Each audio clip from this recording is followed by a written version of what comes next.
ini. Kalau sampai bilang saya nggak punya hak, saya punya hak. Karena saya punya kuasa untuk itu. Dan saya punya bukti bahwa ini adalah hotel Marina Indah. Tetapi saudara cabut nama itu.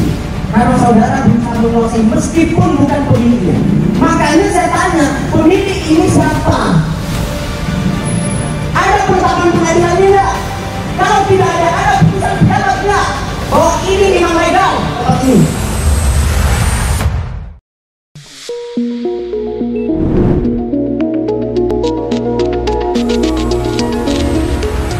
Ya, ini sebenarnya saya itu merasa ada sesuatu yang lebih menarik dari sekedar menutup Hotel Madura Indah.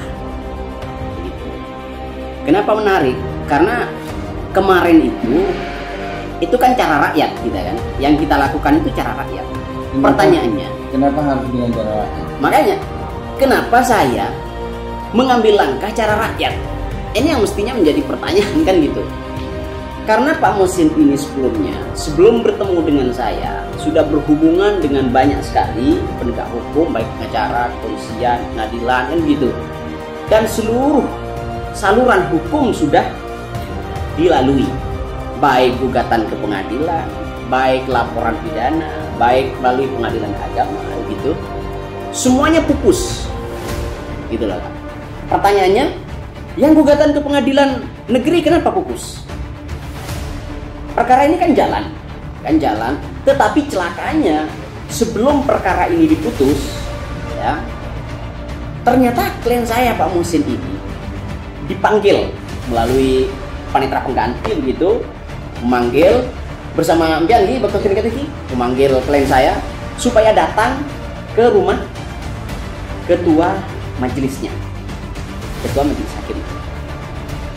Datanglah beliau dengan pengacaranya. Siapa namanya, Pak? Pak Edi Firman SH. Pak Edi Firman SH. Datang dengan pengacaranya. Apa yang disampaikan di sana? Sebelum bicara, ya, oknum hakim ini dia minta matikan semua HP. Ya, mati semua HP. Baru dia bicara. Pak, perkara sampean menang. Itu yang bisa sampaikan. Tetapi sudah tahu zaman sekarang, harus mengerti lah, kira-kira gitu ya.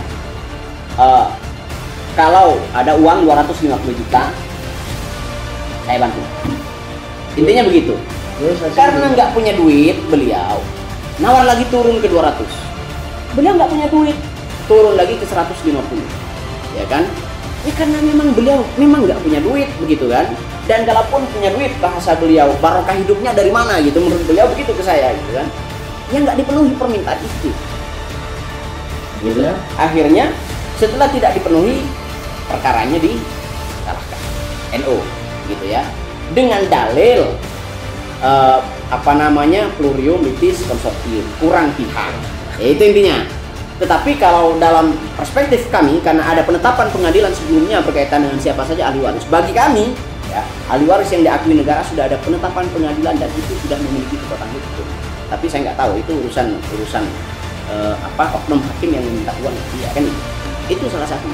Termasuk dia juga sudah melakukan upaya ke Polda, pencurian dokumen dia, kan itu S3, ya kan, sudah diperiksa juga di sini.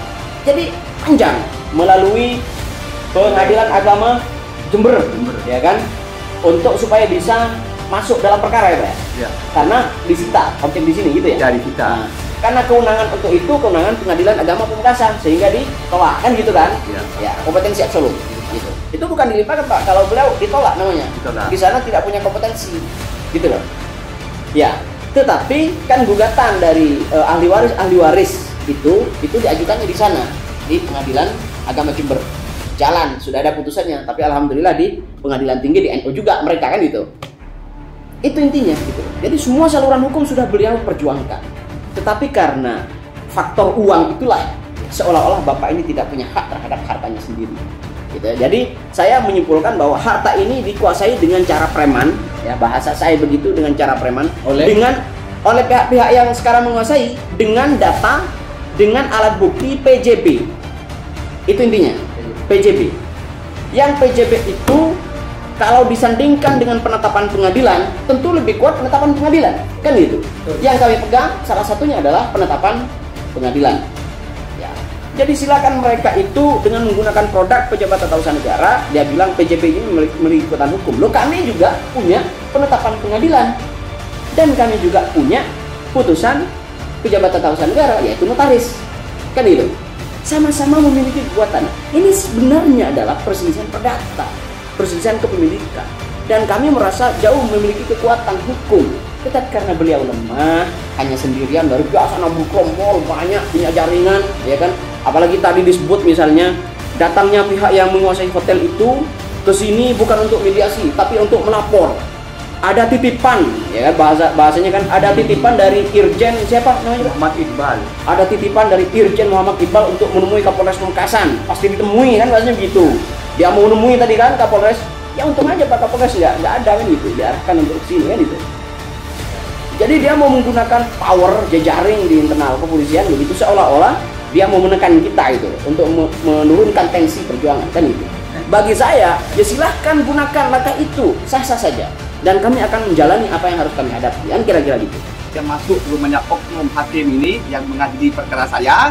Ya. Nah, begitu duduk langsung Pak Hakim memberitakan ke saya sama pengacara, tolong harusnya dimatiin Pak. Terus dikeluarkan sama saya dimatiin, tapi jadul. Saya punya HP pengacara saya dikeluarkan juga. Iya. Fokus intinya apa tadi? Fokus.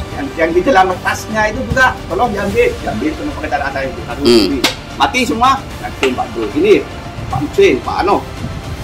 Perkara Bapak Ahmad ini saya sudah menang, saya jamin. Cuman ya maaf.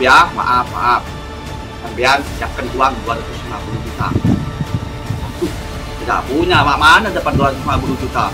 200, anggaplah singkat, kos singkat 200 sampai turun 150. Siapkan tanggal 10 setelah hari ada ketupat. Tanggal berapa? Ya, pokoknya acara-acaranya habis saja ada ketupat, terus tanggal 10 pasti. Yang mau cuti gitu. Nah, yang mau cuti, saya mau cuti soalnya. Siapkan. Oke, Pak. Saya cukup putihan bantah. Ya oke aja. Terus setelah itu tanggal 12 saya sidang perkara itu, didatangi sama Terus proses selanjutnya kita tuh sama oknum. Oh dia, tunggu. Setelah saya tidak ngomong gitu, soalnya Pak Ahmad sudah menang ya, Pak Ahmad itu jangan khawatir. Sidang yang berikutnya itu ke depan sandiwara. Dia bilang gitu. Bilang gitu, saya sumpah, saya kulit hak kulit apa-apa, ini kebenaran. Kulil hak kalau kan murad. Mudah-mudahan ucapan saya yang Pak Panas itu membuat keberkahan, tidak apa-apa. Tidak apa-apa, Iya, saya ini benar, bukan mendengari orang. Iya, ini kebenaran ini, dan tak usah ungkap, saya sedih. Kenapa majelis yang panggil yang mulia di depan kita, kenapa begitu kayak orang jual sapi, dagang sapi. Sedih hati saya, sedih. Saya itu fakta, fakta juga tidak bisa.